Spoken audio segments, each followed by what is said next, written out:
y'all, and welcome back to There's Danger Here. I'm Leilani, and today I'm going to be talking with two amazing people, Rick and Melissa, a brother and sister duo whose lives were altered when Rick was incarcerated. Their lives and views were shifted in an instant. Rather than focus on the negatives in the broken justice system, Rick proposed a way to open the eyes of the masses. Through their program, Adopt an Inmate, anyone can become a pen pal with a prisoner. In this way, those who have never been exposed to the actuality of what jail and prison is like can learn from a first-hand account, working to humanize those reduced to state identification numbers. I am immensely impressed and grateful that Rick and Melissa were able to take the time to talk to me, and I hope everyone enjoys hearing about how a terrible situation led to something better for anyone who gets involved. Join me as these two give insights into the Texas judicial system, how difficult simple things were, and how they were treated throughout the process. So let's chat with them. So I'd love to start with kind of how you guys ended up where you are now. Like what happened to spiral everything? Rick, you want to? I guess I got arrested in 2013, and I wasn't prepared for that, and so I think the first person I called besides my business partner was Missy, and yeah, we just started navigating the system then, trying to figure out, I naively thought I might get out in a couple of days, but I ended up in there for a year and 14 months, waiting, or no, a year and 10 months or something like that, waiting for a trial. And so then the whole experience was just eye-opening because, as a person who really didn't have a whole lot of contact with the police or justice, I always thought that the people that would be in there were just scum. I mean, when you're not in contact with it, you just figure it's working the way it's supposed to. And then what I saw was it didn't really matter if somebody was guilty or not. The system was exploiting everybody. Certainly. And so there ended up being, people I met in there that were good people. And that was shocking. Yeah, I think that's a common misconception. But really, there's a lot of people that end up either arrested for a short period of time or there for a long period of time. And it's a larger number than a lot of people like to think it is. Well, yeah, and you see that the prosecutors and the police really benefit greatly from being able to keep you in there for the longest period of time because they're just basically torturing you into complying. And all they really care about is a conviction. Sure. So after your arrest, were you offered bail, or was that something you didn't get? Well, my bail was something like 700,000. It was 300,000. Yeah. Well, after all was said and done, it was 700. Okay. But there was the real thing was, in the way that they would manipulate that, and they do that with a lot of people, is set the bail really high, and if you were able to pay the bail, then they'd arrest you on another charge. Certainly. And negate your bail, and you'd have to do it all over again. Yeah. What state did this occur in? Texas. Texas. Okay. In the end, did you have a conviction, or were you Yeah, I ended up taking a plea. a plea? The choice was 1,200 years or 8.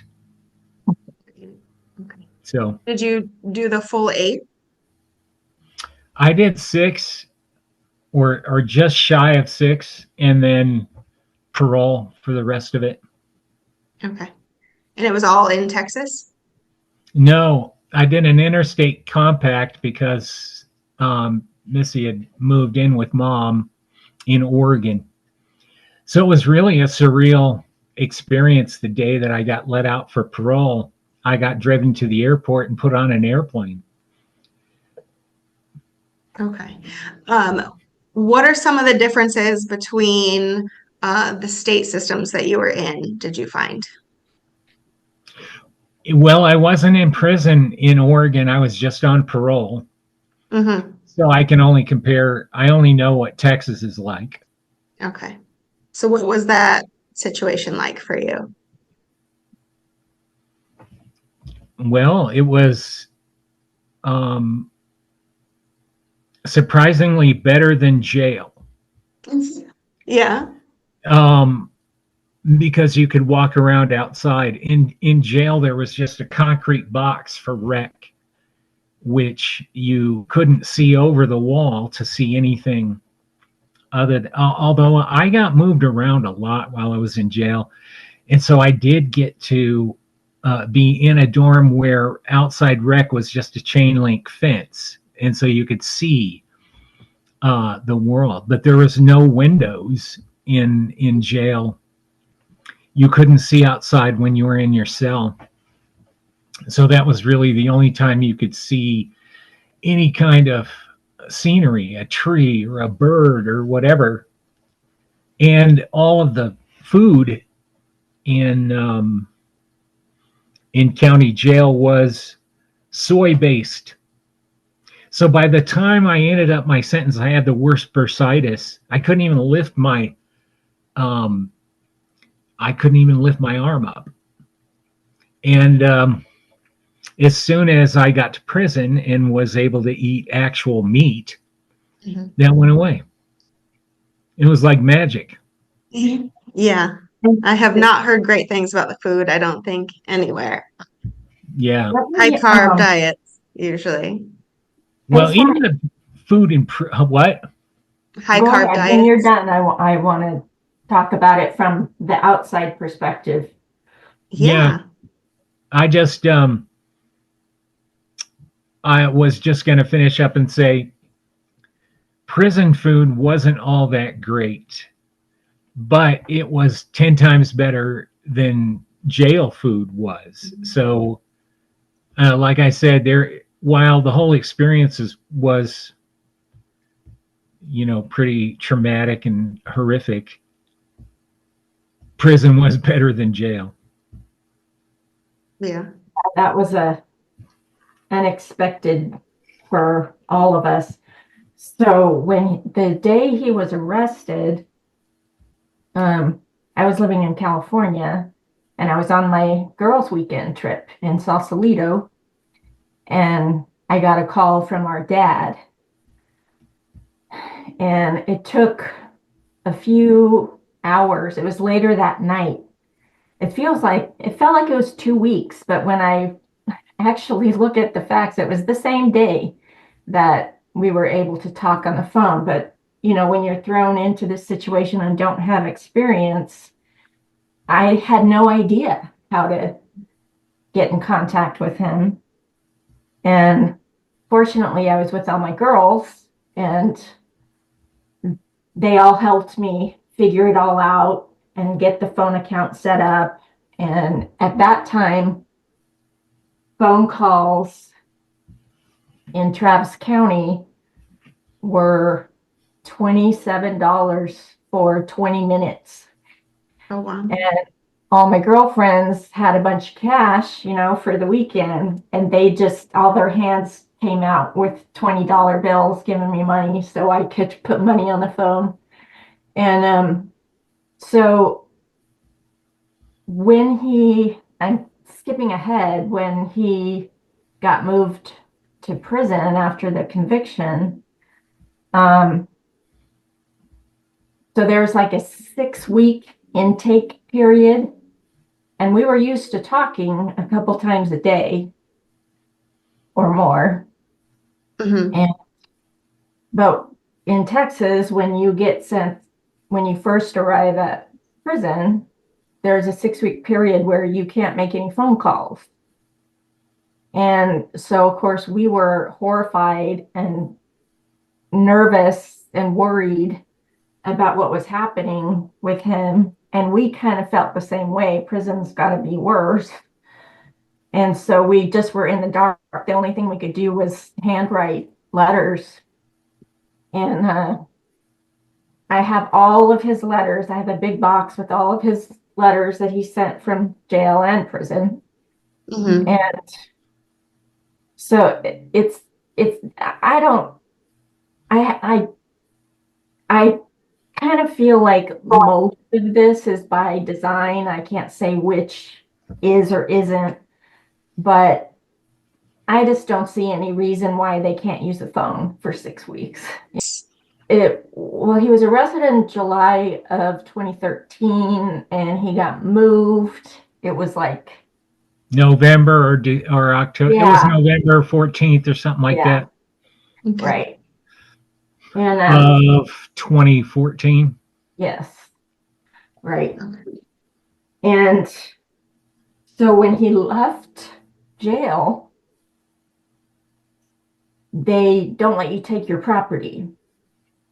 So he had all his property, which mostly amounted to letters from people. Books. What could you take? I think your address book and I could take it an address book and a Bible, and that was it. So I had to go to Texas to get his property from the jail. And I was there visiting, and at that time in Travis County, there were no in-person visits. They were all video visits. So we flew out, or drove out actually, to Texas to move him out of his place. That was earlier. And so I traveled. I was there visiting again and to pick up his property. And I get to the jail, and this is how they treat you, like you're as bad as a criminal if you love someone who's a criminal. Certainly. And I will never forget that. I had a flight to come back home and I missed it because they kept just fucking with me. Mm-hmm. And there was a woman who was at the counter, some officer, and she wouldn't even look at me. Mm-hmm. And I could see his property. I still have the bag. It was a paper bag and it had his name and number written on it. And I could see it right behind her. And she would not hand it to me. She wouldn't look at me. She wouldn't talk to me. She told somebody else behind her, or it indicated to her with a head nod or something like, yeah, give this bitch this bag. And after a whole bunch of delay already, so I missed my flight that, caused a bunch of other delays. And I was at the airport like at midnight or something. And anyway, this is the kind of thing that you have no idea about before you have experience with it. Just how many ways that they obstruct you. Certainly. From contact, from participating in your own defense, and just the attitude that you get, just completely unnecessary. But at every angle, it's just, they claim that they want people to stay in touch and they encourage visiting and all that, but they don't. It's just false. Sure. And so kind of fast forwarding into the prison sentence, was there something specific that got you to kind of move to where you guys are today in regards to what you're doing, or was there just like an aha moment of I can give back, or I can teach the lay people? I'm gonna start and then I'll let Rick go. Okay. again, just from the outside perspective. So like I said, we talked a lot. And when he was arrested, he was working for a company in Austin that writes software for nonprofits. So he knew a whole set of information, had a whole skill set that I didn't have. And so when we first started talking about it, he said, I will never forget this on the phone. He said to me, there's a lot of good people in here and a lot of sad stories, and I want to do something to help them. And so he started talking about this idea he had, which has evolved quite a bit. But, we just started like that and of course I was 100% on board. Yeah, that's awesome. And so he just started coaching me over the phone. Now build a website. Now get some volunteers. Now, and so I did it, all the things that he said, and we would talk a lot on the phone about what to do next. And so that's how it started. And for him, I think it evolved a little, like by the time he had said that to me on the phone, he had already been thinking about it. Clearly, we have a couple of blog posts about it, and his letter, I have a letter that he sent talking about his idea. So I'll hand it off to him. Well, when I first came up with any kind of an idea, I thought I was getting out. That eventually it would come to trial time, and I would end up walking out, and I would end up staying in Austin, Texas, where I lived. Mm-hmm. And so after listening to so many stories about how people were arrested and how the police acted and things like this, and what they paid attorneys. So an attorney that picked up a case in Austin, the way they did it is they just picked random actual lawyers and would assign them to a case. Mm-hmm. They didn't have a public defender's office like you might find in California or some other states. So not paid regularly by the state. And these lawyers got $400 max if they went to trial. Mm-hmm. So you can see that it was rigged, because unless you had money, you couldn't get a lawyer that was going to want to take you to trial for $400. Sure. Right. And so then the other thing that caused was the lawyers that did work on cases would never have investigators that would go get, say, surveillance camera footage or any kind of evidence or anything like that. So they'd never work on the case on their side, and they'd always only have the evidence that the prosecution gave to them. Mm-hmm. And a lot of the exculpatory evidence would be withheld, which is illegal, but they would do it. And if you read about Texas, you'll see that there was a famous case, Michael Morton, who had been convicted of murder, and they withheld the exculpatory, or it wasn't known whether it was exculpatory or not, but they withheld evidence that had DNA that ended up exonerating him. Like 20-something years later. Yeah, I mean, they found out that evidence existed after 12 years, and then the prosecution, a guy named Ken Anderson, and then people who followed him, fought to keep that evidence out for another 7 years. So anyway, that kind of activity is something that goes on. So my idea was, I wanted to put together a group of people on the outside who would be the investigators for these lawyers.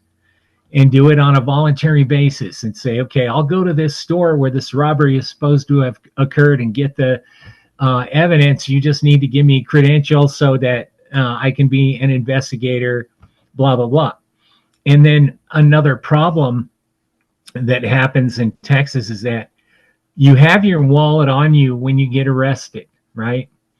Mm-hmm. But what they do is they put it, when they take all your property, they put that property in a special place called a value pack. They call it a value pack. That has any cash you had on you, and it has your wallet with whatever credit cards you have on you. Well, the only way that money, you could have money, but you can't use it to hire an attorney because nobody can get it to it until you get a power of attorney to somebody, Mm-hmm. where they can then use your money for your own benefit. And they automatically, here's the other thing, if they automatically put your cash on your books, No. which now the only thing you can spend that on is phone money and commissary. Isn't that convenient for the jail? Yeah. So anyway, I wanted to have people who would be bonded so that they could quickly become power of attorney and use their money however they wanted it to be used for. Go hire this attorney. This is my PIN number or whatever. Mm-hmm. So it was real grandiose, the idea. And then when it was clear I was going to prison, then all of this grandiose stuff was something that Missy wasn't going to be able to do unless she moved to Austin or something. And now I wasn't even on Austin. They were sending me to Huntsville for my first unit. And so we decided, well, let's take a page out of agile methodology, which is a sort of, it's a business term that started out applying to tech companies. And so the idea is that you do just whatever you can do in very small increments. So when you start an idea, you usually want to boil the ocean. You want to do everything that you can do and then release it that way. But Agile says, no, don't do that. If your website only has your name on it, then put that as a target and get that done, and then improve it in these increments going on. And if you do it that way, you can improve it by increments every day.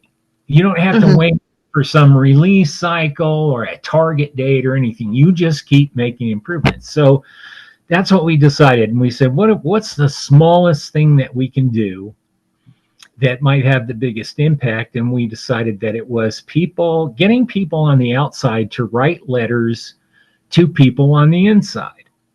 And that way, as these letters went back and forth, the people who were writing on the outside would get a real view into what is it like in there, and get there, and then the injustice would come out in these stories.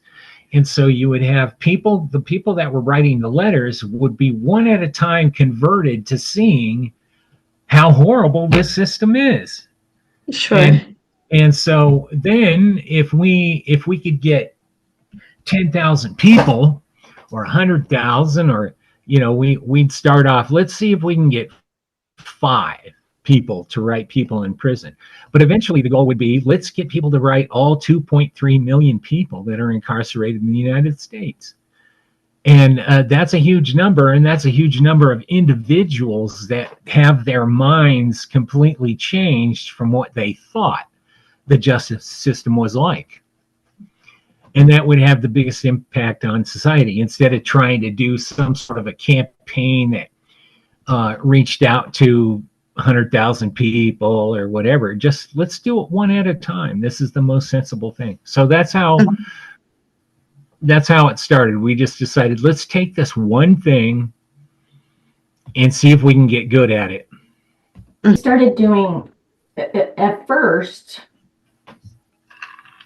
we just started matching up people we knew, friends and family out here to write people. Mm-hmm. And as soon as we got the PO box and we got listed in some prisoner resource directories, the PO box just exploded. These are all applications from prisoners. And so then we had to, after we built the website, then we put a form on the site and started getting slowly a steady stream of people saying, hey, I want to adopt somebody. And then it just, by the end of the first year, I was using Google Sheets to track everything. And by the end of the first year, which really was like 6 months, we had 700 people in the database, prisoners.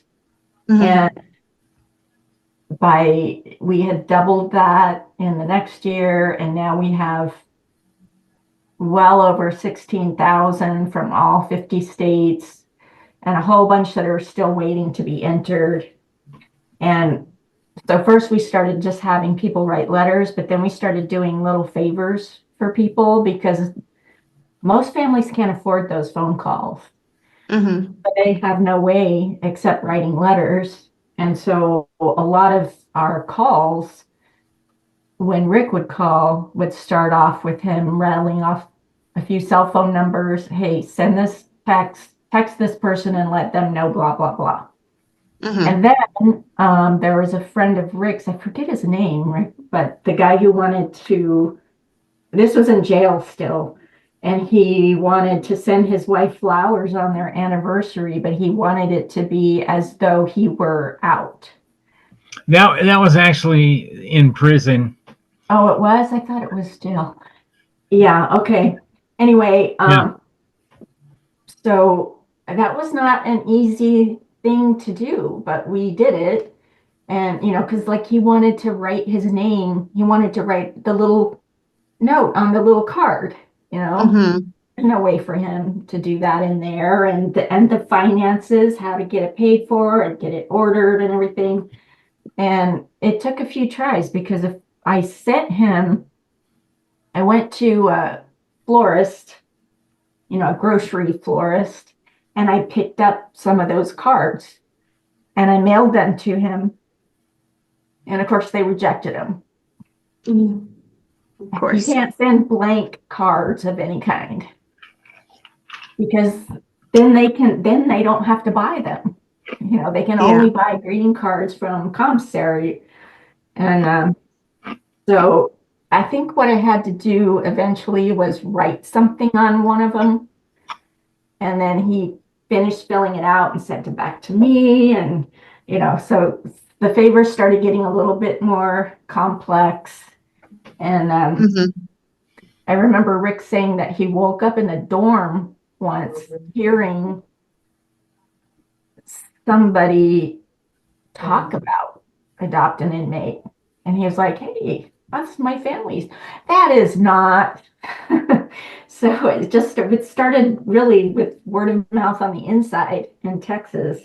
And then once he got moved to prison, then we had more contacts. And once all the people that we knew in jail got, most of them eventually get transferred to prison. So our network started growing. And then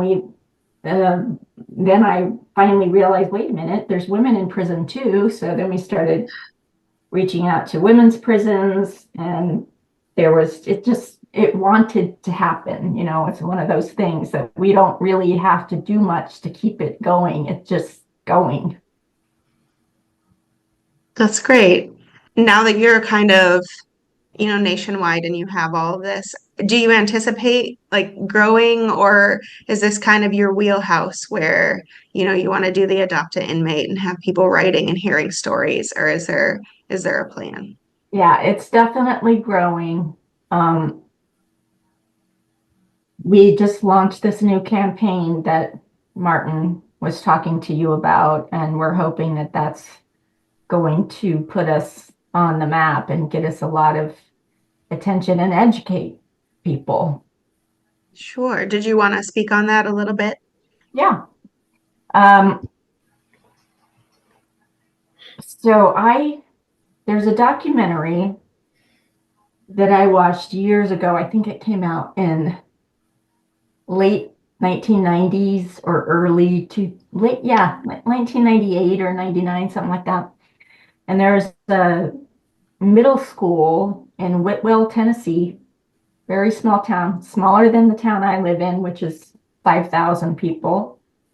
And they were doing a unit on the Holocaust.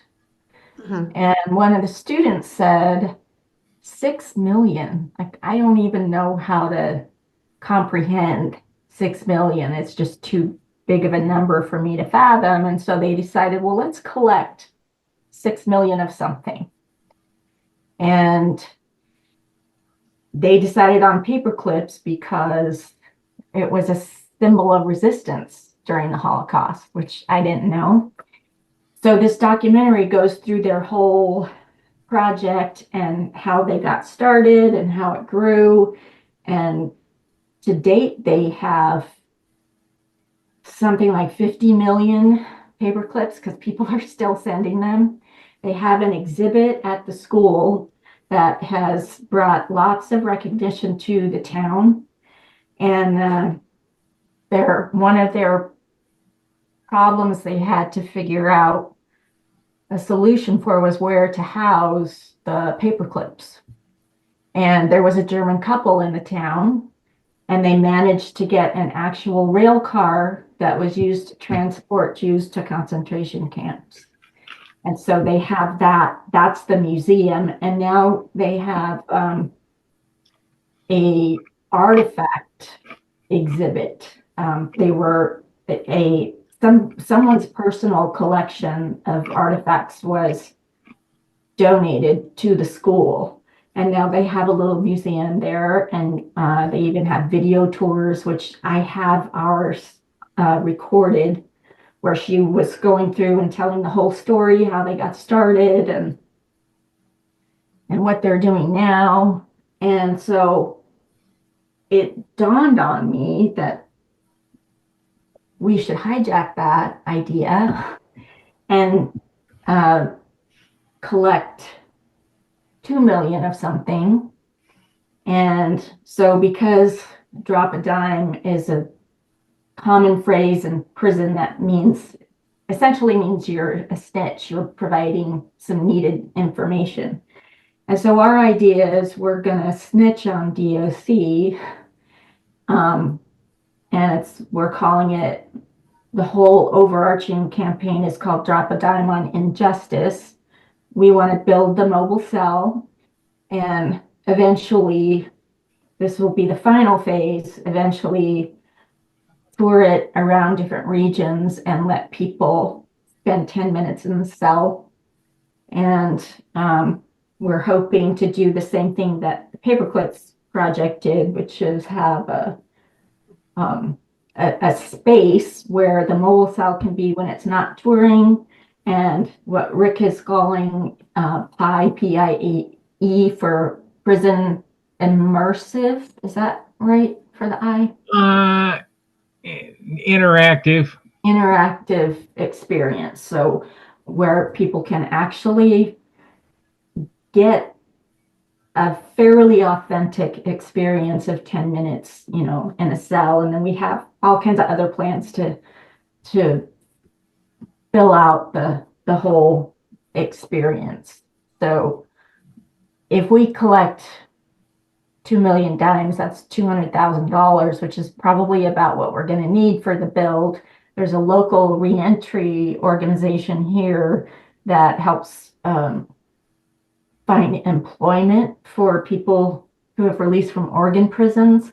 And she does job fairs. So she's got a handful of local contacts of justice impacted people. And we're going to use that pool to volunteer with the bill. So every point we can, we want to, give them a seat at the table.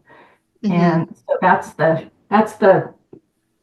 in general, that's the plan. And I don't know if Rick wants to elaborate on that?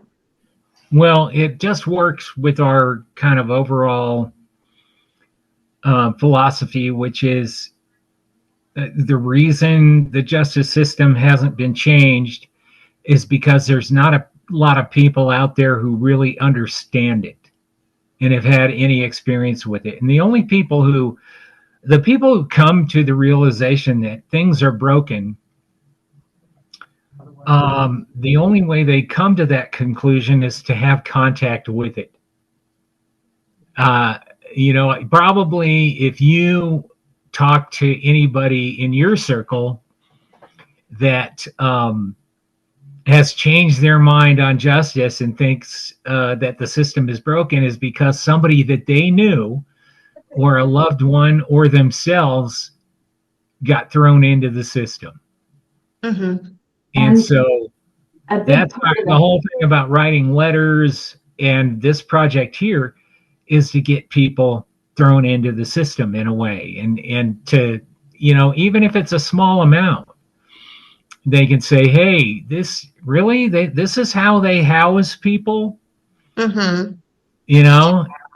Yeah. So I don't think I ever touched on my history. I actually worked as a nurse at OSP, the state penitentiary, for a year. Oh, OSP has the smallest cells in the US because it's one of the oldest working prisons. It's not the oldest. But I know going in there, which is why I loved the concept of, having the mobile cell, because you could touch the wall and touch the bunk, and the toilet was at the head. And all the yeah, guys call it, they're like, yeah, this is my king size bathroom. This is where I live. And I still, after getting away from that system, I keep in touch with a lot of the guys, and we talk about stuff like that all the time. So I absolutely love the idea. I've already told a few of them about it here in Oregon, that's kind of what we're moving to. And they're like, good, people need to see what this is, right. especially, when they get settled in, they're like, this is where we live for Yeah. 30 days. Yeah, and in Texas, they have units like what you're talking about. I don't, and it's a two bunks in Mhm. the a cell that small, and your Yeah. head is right next to the toilet. Yeah. And so in the middle of the night, a guy has to use the toilet, and of course, I don't know if people have told you this, but for some reason in prison, hearing somebody pee is really a horrible thing. And Yeah. so what they have to do is, while they're peeing, so you don't hear it, they have to flush the toilet the whole time. Hmm. And so millions of gallons of water are just shoved down into the sewer system just so some guy doesn't have to hear the other guy pee. But what's crazy is they're industrial toilets, and it sounds like a jet Hmm. flying by. They're that loud, so you don't get any sleep because of that. Hmm. Anyway, yeah, I think I really want, as part of the experience, for people to pretend they're going to the bathroom Yeah. and see, what do you think about that? Like, how do you feel about going to the bathroom right here, and there's a guy sleeping right there next to you? Uh, you know, Yeah, take all these things that you find out that you just never even thought about, or maybe you assumed that the things were better, but because there's such a stigma around it, people don't want to talk about it.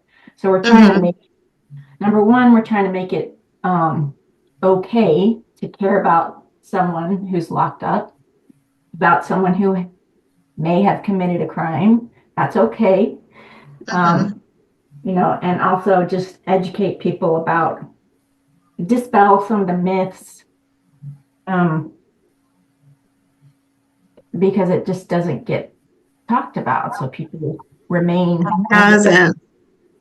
And like I remember one of the things that really blew me away, and this was I don't remember what the schedule was in jail, but I know in Texas prisons, they typically serve breakfast like at 3:30 in the morning and lunch at 11:30, or no, 10 10, o'clock. 10. and then dinner like at 3:30. So if you, and it's a coveted job. They have a program there where they translate textbooks into Braille. The last I knew, there were two subjects. One was math, and I forget what the other one was. But they're, these. It's not like it's not like children's books. Mhm. You have to be certified by the Library of Congress to do the job. It brings in lots and lots of money to that system, and they don't get paid anything. They can't even buy coffee or shampoo. Mhm. And so, so in Texas, you couldn't work at a job like that, or they still have people in the fields. They've got officers on horseback, and you can work hard a lot, and you still can't, even if you're doing something that benefits the system or the community, you have to have somebody on the outside put money on your books if you want to buy coffee. Mhm.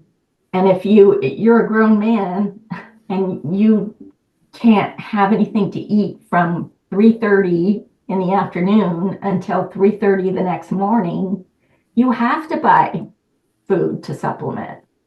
Mhm. I don't know if have you ever seen that clip of Al Franken when he was a senator and he's asking somebody how big the cells are? I haven't seen that. Oh, it's crazy. It's hilarious. He's just asking this guy, I forget exactly what the hearing is about, something about prison. And Mhm. he just asked some guy on the panel, how big is a cell anyway? And the guy just stammers like he doesn't even know. And Al Franken keeps like, has this quizzical look on his face, and he finally looks behind him like, am I not asking this right? Because the guy, how big, how it's, what do you mean, like the size of a cell, square footage? Mhm. How big is it?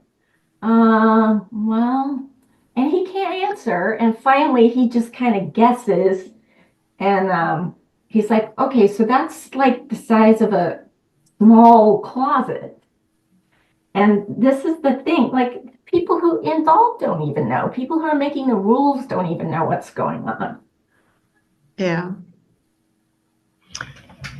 You mentioned Do you you? did some healthcare, Yeah, I work in healthcare. but in the prison, Yep, I did. I worked for a year at the state penitentiary. Mm. did that kind of change your Well, outlook on stuff? I tell everybody that I have a very unique worldview. My uncle did 15 years, starting when I was pretty young. So I had written to him um, since I was maybe first, second grade up until he got out. He ended up getting out when I was in high school. So I've always been in contact. It's never been kind of faux pas in my family. It's always been, oh, your uncle's in prison. This is what it's for. And I've had, most of my male cousins have at least visited jail for a night or two. It's never been big in our family. So it's always entertaining to hear other people and how they're like, oh my goodness, this is, like my family would never. I'm like, oh, well, mine would, and it's fine. Um, and so it worked out well for me when I worked in the prison because I just had a different view than a lot of the other nurses walking in. I was like, oh, my uncle did 15 years, and the difference between me and you is maybe when I was younger, I didn't get caught for some of the dumb things that I did. So I was like, it's just Exactly. one single choice that maybe has changed something. So I've always been kind of in that realm, and I've never had, issues, which has been great. Especially now that I talk to more and more inmates. My family is they're like, oh, this is cool. My kids get involved. They write little Oh, notes to that's the great. side to some of these guys. My daughter draws pictures to them. So we're kind of heavily involved, but I do see like the difference in the system. Jail being not great, especially here in this state. We used to have to treat guys for things like lice and scabies every time they came back from jail. Their jails are just dirty here. And so it was a little bit cleaner in the prison, which seems like an odd thing to say.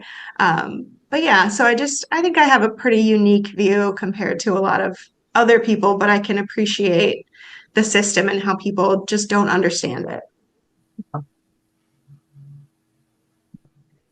No, it's just, I mean, this is when I was getting out, when I was on the way out, which they kind of gave me diesel therapy and sent me to like 4 or 5 different units before I finally got home. Um, I shared a cell with a guy who was an SSI at the Polunsky unit and in the medical area. Mhm. And I thought that it was a little unique. He was telling me about a guy who was on death row who was um, diabetic, and they had to amputate his legs.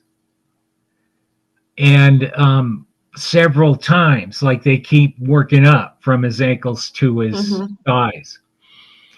And essentially, they were keeping him alive so that they could kill him.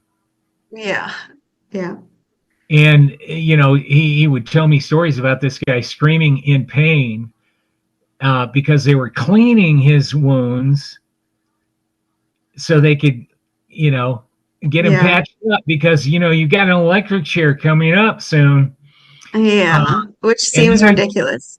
and then I just saw a story within the past 2 weeks in Texas, same state, who's 80 years old in hospice with terminal cancer, and they still scheduled him to be executed. Yeah. And you know, thankfully for him, he died a couple of days before his scheduled execution, but they were willing to go through with it. Hmm. So, It's, it's a crazy waste of time. I don't know. Yeah, and I think for the gentleman that was diabetic, I bet you just from the medical side of things that's because prison, the food is not great. It's usually, like I said, high carb, which is very dangerous for diabetics. They have to have the protein in order to keep their blood sugar down. If you don't, what happens is if you get a wound, it won't heal. And so that's, pretty common. We call it, it's unregulated diabetes, but I'm sure that it's related to the diet and conditions that he was in, and not being able to work out plays a part in that too. So yeah, and you all don't of have that. an option. The Yeah. commissary is worse than the food they feed you as far as Hmm. carbs and sugars. Hmm. And they don't care. And you get no sunlight either, so anything that would mitigate Yeah. it is off limits. Definitely. Definitely. So while we are chatting, do you guys want to shout out kind of either your website, where to contact you, how to donate, how to get involved? Our website is adoptaninmate.org. We're across pretty much every social media platform Yeah, as the Adopt an link. Inmate. We're personally on LinkedIn. We have a Twitter account. We even have a TikTok account, but we really haven't made any videos yet. But we're working on it. We're And trying. And remember, to all those out there listening, be careful. It's a dangerous world we live in. that social media can be pretty heavy. Yeah, Is the form still on the Adopt an Inmate? The Okay. adopter form is there. We also have a volunteer form for people who want to help behind the scenes. Hmm. Do you have a place to donate for this mobile prison cell? Yeah, there is a web page. well, if you It's go to the homepage, there's a button on there that says "Drop a Dime," Okay. and that's for Perfect. this particular program. There's other donation buttons on They're the there, but that generic. Yeah. generally, you know, for general donations and stuff. But "Drop a Dime" is the button that kind of explains what the program is about and what we're doing, and gives you a link to our plans for building this cell. And That's wonderful. I appreciate you guys taking the time to talk to me today, kind of about everything.